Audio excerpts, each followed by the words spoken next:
오늘 우리가 함께 읽을 말씀 이사야서 5장 1절부터 7절 말씀입니다. 이사야서 5장 1절부터 7절 말씀. 이사야서 5장 1절부터 7절 우리 말씀을 함께 읽습니다.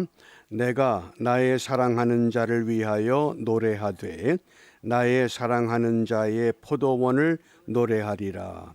나의 사랑하는 자에게 포도원이 있으며 심히 기름진 사내로다. 땅을 파서 돌을 제하고 극상품 포도나무를 심었었도다. 그 중에 망대를 세웠고 그 안에 술틀을 팠었도다. 좋은 포도 맺기를 바랐더니 들포도를 맺혔도다. 예루살렘 거민과 유다 사람들아, 구하노니 이제 나와 내 포도원 사이에 판단하라.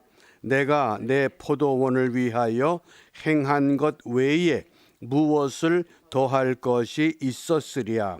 내가 좋은 포도 맺기를 기다렸거늘 들포도를 맺힘은 어찌민고. 이제 내가 내 포도원에 어떻게 행할 것을 너희에게 이르리라. 내가 그 울타리를 걷어 먹힘을 당케 하며 그 담을 헐어 짓밟히게 할 것이요. 내가 그것으로 황무케 하리니 다시는 가지를 자름이나 북을 돋우지 못하여 진려와 형극이 날 것이며 내가 또 구름을 명하여 그 위에 비를 내리지 말라 하리라 하셨으니 대저 만군의 여호와의 포도원은 이스라엘 족속이요 그의 기뻐하시는 나무는 유다 사람이라. 그들에게 공평을 바라셨더니 도리어 포악이요 그들에게 의로움을 바라셨더니 도리어 부르짖음이었도다. 아멘. 오늘 우리가 묵상할 주제가 여호와의 포도원, 여호와의 포도원. 7절 말씀에서 우리 주제를 찾게 됩니다. 7절 말씀을 다시 읽어보면 대저 만군의 여호와의 포도원은 이스라엘 족속이요 그의 기뻐하시는 나무는 유다 사람이라. 그들에게 공평을 바라셨더니 도리어 포악이요 그들에게 의로움을 바라셨더니 도리어 부르짖음이었도다. 우리가 하나님 말씀을 읽을 때 그 말씀의 중요한 메시지를 찾아내기 위해서 그 본문에서 자주 언급되는 용어들을 살펴보면 가장 좋은 방법 중에 하나입니다. 오늘 이사야서 5장을 읽어보면 우리가 세 가지 중요한 용어를 찾을 수 있습니다. 그 첫 번째가 포도원입니다. 포도원. 그 다음 두 번째가 이 화 있을진저, 화 있을진저. 이것이 여러 차례 반복이 됩니다. 그 다음에 세 번째가 나의 사랑하는 자, 나의 사랑하는 자. 그러니까 포도원, 화 있을진저, 나의 사랑하는 자. 이 용어의 의미를 우리가 분명히 이해하면 오늘 이 여호와의 포도원의 그 묵상의 주제를 우리가 가깝게 다가갈 수 있습니다. 먼저 1절 말씀을 봅니다. 1절에 보면 내가 나의 사랑하는 자를 위하여 노래하되 나의 사랑하는 자의 포도원을 노래하리라. 나의 사랑하는 자에게 포도원이 있으며 심히 기름진 사내로다. 여기 나의 사랑하는 자, 이것은 선지자 이사야가 하나님을 사랑한다는 고백입니다. 나의 사랑하는 자는 하나님을 뜻합니다. 그러므로 내가 하나님을 위하여 노래하되 하나님의 포도원을 노래하리라. 하나님에게 포도원이 있음이요. 이런 의미가 됩니다. 이렇게 그 의미를 밝혀놓고 그 의미에 따라서 말씀을 읽게 되면 우리가 좀 더 정확한 그 뜻을 이해할 수 있습니다. 그래서 하나님께서 이 기름진 산에 포도원을 만드셨습니다. 그런데 그 포도원은 무엇을 말하느냐? 7절에 보면 대저 만군의 여호와의 포도원은 이스라엘 족속이다. 애굽에서 신음하던 이스라엘 백성들을 하나님께서 이 기름진 산, 젖과 꿀이 흐르는 땅, 약속의 땅, 가나안 땅으로 이끌어내셨다, 그런 뜻입니다. 그렇게 하나님의 백성들을 이끌어내셨는데 하나님의 백성들을 향해서 하나님께서 이 이스라엘 백성들을 어떤 모양으로 대하셨느냐? 2절에 보면 땅을 파서 돌을 제하고 극상품 포도나무를 심었다. 이스라엘 백성들을 가장 좋은 포도나무로 세우셨다, 이런 뜻입니다. 하나님께서 애굽에 신음하던 백성들, 그들을 가장 좋은 젖과 꿀이 흐르는 땅에 기름진 산에 최고의 포도나무로 심으셨습니다. 그리고 그 포도나무를 관리하기 위해서 망대를 세웠습니다. 또 포도 열매를 따서 포도즙을 얻기 위해서 술틀을 만들었습니다. 그런데 이상하게도 좋은 포도 맺기를 바랐더니 들포도, 좋은 포도가 아니라 좋은 나무에서는 좋은 열매가 맺혀야 됩니다. 그런데 이상하게도 극상품 최고의 품질 좋은 포도나무를 심었는데 이상하게 들포도를 맺혔다, 이렇게 말씀합니다. 그래서 이 들포도라고 하는 것은 상징적인 겁니다.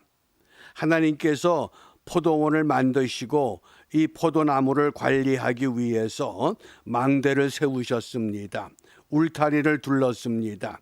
그 망대와 울타리는 하나님의 율법과 하나님의 계명입니다. 하나님의 백성들에게 너희들 이제 이 기름진 땅에서 하나님의 계명과 하나님의 율법대로 살아라, 그렇게 말씀하셨습니다. 그런데 그 말씀대로 살지 못했습니다. 그러므로 좋은 포도나무에서 들포도 열매를 얻을 수밖에 없는 안타까운 상황이 지금 펼쳐지고 있습니다. 하나님께서 이 미국 땅을 청교도 정신에 의해서 정말 아름다운 땅으로 세우셨습니다. 그런데 이렇게 아름다운 땅에서 아름다운 일을 하지 못합니다. 선거라는 이 과정을 통해서 부정과 부패를 통해서 이상한 방향으로 지금 가고 있습니다. 오늘 선지자 이사야가 우리에게 주시는 말씀이나 우리가 살고 있는 이 현실이 너무 흡사합니다.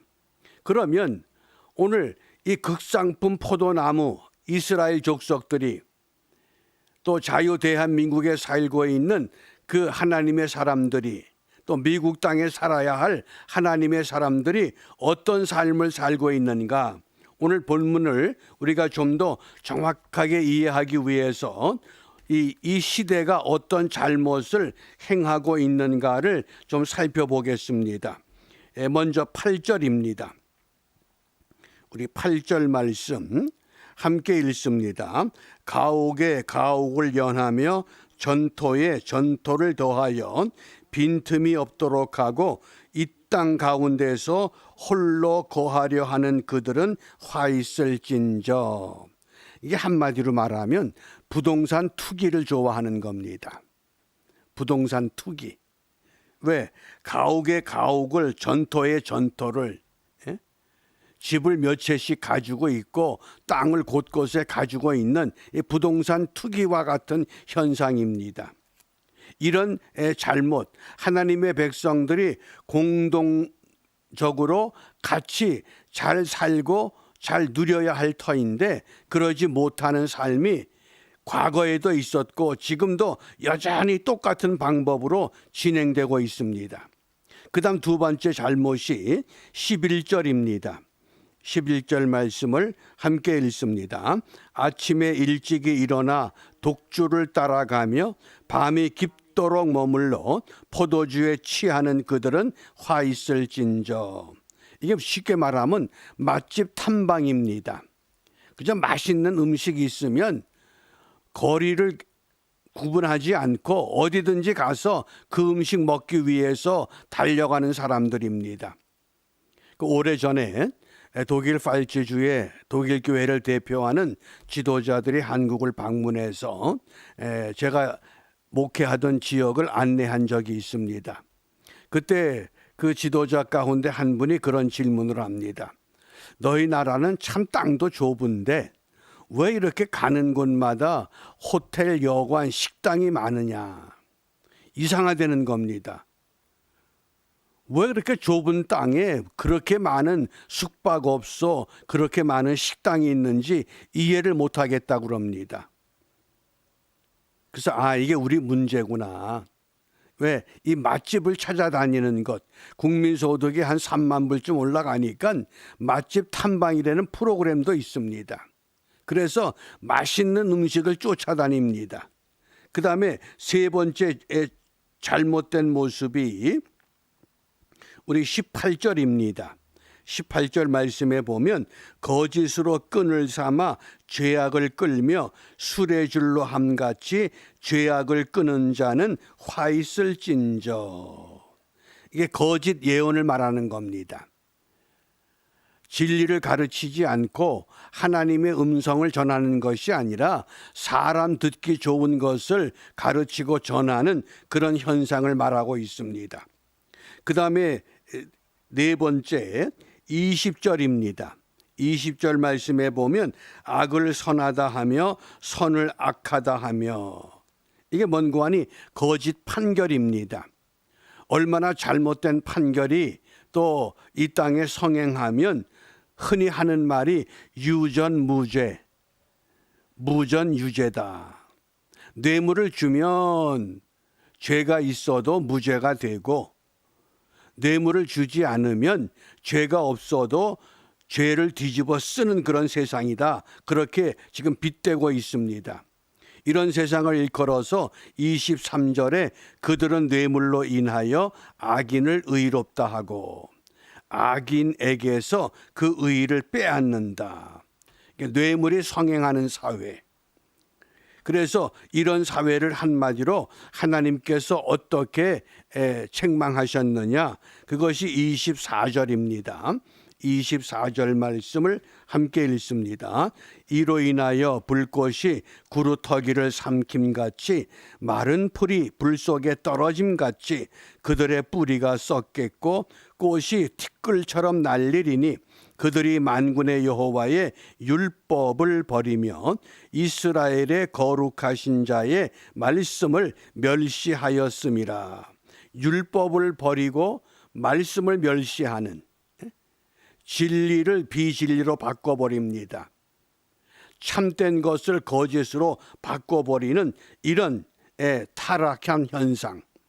그래서 이런 현상 때문에 결국은 극상품 포도나무를 기름진 산에 심었는데 그 담을 헐고서 북쪽 이스라엘은 아수르에 의해서, 남쪽 유다는 바벨론에 의해서 무너질 것이다. 이렇게 말씀하는 겁니다. 그러면 이러한 때에 우리가 어떠한 삶을 되찾아야 하느냐? 우리가 회복해야 할 삶의 신앙이 이제 7절입니다.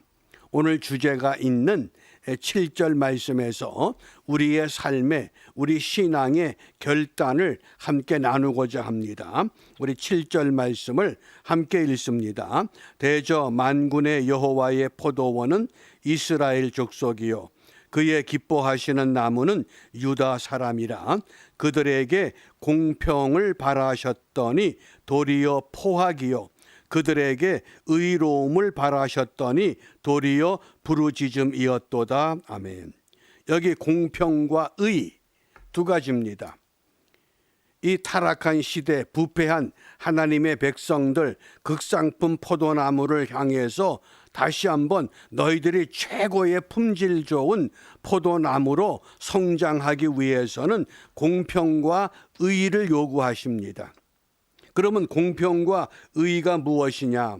의라고 하는 것은 한마디로 말하면 하나님과 나 사이의 개별적인 관계를 말합니다.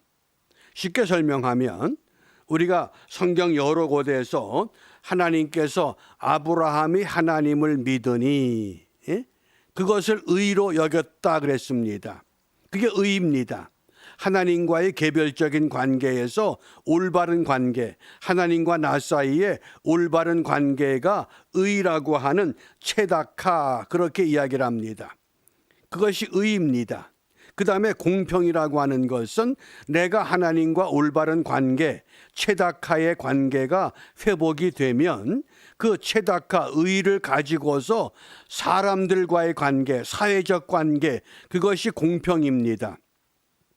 그러므로 성경은 여러 곳에서 공평한 저울, 공평한 밭, 또 공평한 무게, 이걸 이 사회적 관계에서 가장 중요한 것이 공평한 겁니다. 그러니까 공평이라고 하는 것은 사람과 사람 사이에 공평한 관계가 이루어져야 됩니다. 그 다음에 의라고 하는 것은 하나님과 나 사이에 분명한 관계, 개별적인 관계. 그래서 의는 개별적 관계라고 하면 공평은 이 사회적 관계라고 하겠습니다. 그래서 이 의와 공평이 바르게 이루어지는 사회, 그런 나라가 정의로운 나라여 하나님 보시기에 극상품 포도나무와 같은 나라가 된다고 하는 뜻입니다. 그 고대 히랍에 아주 전설적인 왕이 있습니다. 힐루카라고 하는 왕이었는데 이 힐루카 왕 그 당시에 청소년들이 너무 문란했습니다. 청소년들이 성적으로 문란해짐으로 아주 엄한 법을 공포했습니다.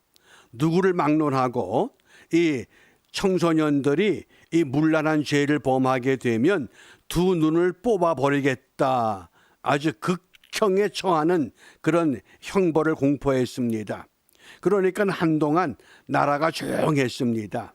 청소년들이 그 두 눈을 뽑히는 것이 두려워서 함부로 행동하지 않습니다.